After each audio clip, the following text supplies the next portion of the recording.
A&E training, backpropagation on Apple Neural Engine. This project shows how to train neural networks directly on Apple's Neural Engine, or AIN, using reverse-engineered private APIs. There is no core ML training support, no metal, no GPU, just pure AIN compute. The author thanks everyone who has started the project, forked it, benchmarked it, and shared results. The intention is to set clear expectations. It is a research project, not a production framework. The goal was to prove that training on the AIN, and potentially other neural processing units, is possible because the barrier is software, not hardware. The AIN is a powerful silicon chip that Apple normally restricts to inference through Core ML. This work bypasses that restriction by using private APIs and shows what can be achieved when the hardware is given a chance. What the project includes: a proof of concept for AIN training using the private AIN client and AIN compiler APIs, benchmarks that document real performance characteristics of the AIN,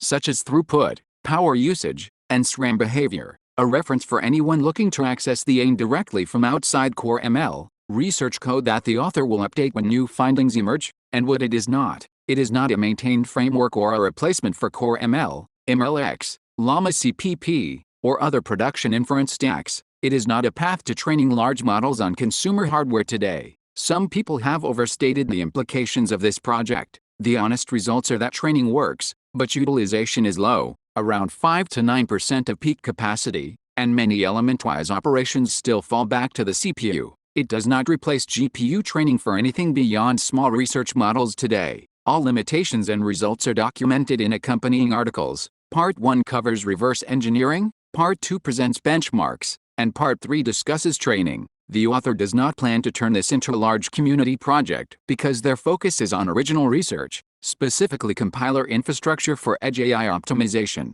They will keep pushing updates when new insights appear, and bug fixes or benchmark contributions are welcome. Feature requests will likely go unaddressed, and pull requests will be merged slowly. Otherwise, the author would become the bottleneck for community growth around this technology. The code is MIT licensed, so anyone can fork it, build on it, and modify it. The author would love to hear about anything co-built from this project. If the community decides to maintain a single source of truth repository in the future, the author is fully supportive. What the project actually does is provide a from-scratch implementation of transformer training, both forward and backward passes, running directly on the AIN and Apple Silicon. The AIN is a 15.8 teraflop per second FP16 inference accelerator used in the M4 chip, which Apple does not expose for training. By reverse engineering the private APIs and the intermediate language, the project runs custom compute graphs, including backpropagation, directly on AIN hardware. Current benchmarks show that a 110 million parameter stories model,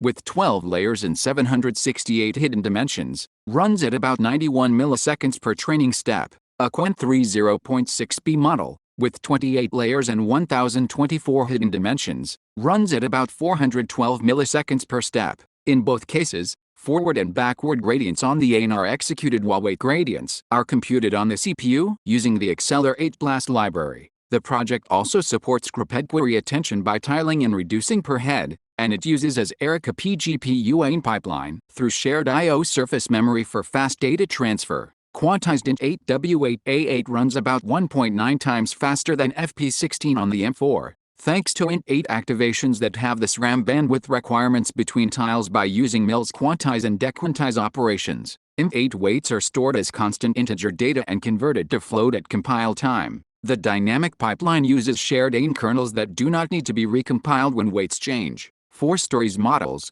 there are 6 kernels per transformer layer. For Qwen models, there are 10 kernels per layer. Central CPU tasks include RMS norm forward and backward passes, residual connections, loss computation, weight gradient accumulation, and atom optimizer updates. Optimizations include channel-first CPU layout to match AIN I/O surface format, a vectorized RMS norm that is 10 times faster, asynchronous BLAS overlaps, deferred BLAS weighting to maximize overlap, fusing RMS norm into forward kernels via mill operations, merging backward weight projection into the SDPA backward kernel, exposing intermediate outputs to avoid CPU recomputation, and using an exec restart to avoid a compile limit of around 119 kernels per process. The file structure is organized into an API exploration section, memory-based benchmarks, a bridge layer that exposes a callable API for the AIN, and a training directory that contains static and dynamic pipelines, a live training dashboard,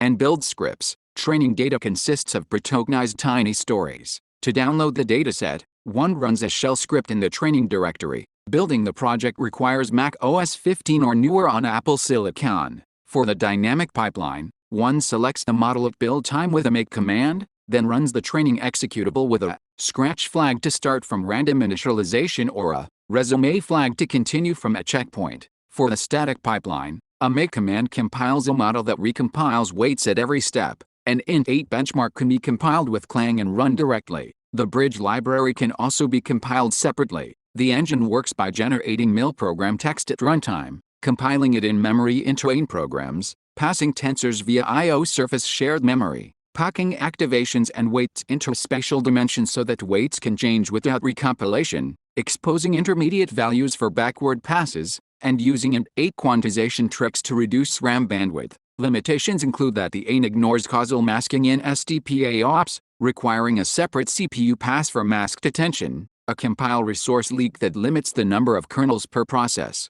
underflow in FP16 gradients that is mitigated by loss scaling, and a single input constraint that forces input packing into the spatial dimension. Performance results show that the stories model trains at 91 milliseconds per step with 6 kernels per layer over 12 layers, while the Quen model runs at 412 milliseconds per step with 10 kernels per layer over 28 layers. Peak throughput on the M4 and FP16 is 18.6 teraflops, and in N8W8A8 it rises to 35.1 teraflops. The GPU AIN inference pipeline runs a sequence of 256 tokens in 8.8 milliseconds for stories and 12.0 milliseconds for Quen. The project uses private, undocumented Apple APIs, which are not covered by any stability guarantee and may change with Mac OS updates. The author emphasizes that this is independent research and does not include any Apple proprietary code or binaries. The work is released under the MIT license. That concludes the overview of training directly on the Apple Neural Engine using reverse-engineered APIs, benchmarks, and a dynamic pipeline that demonstrates proof of concept and practical performance for transformer models.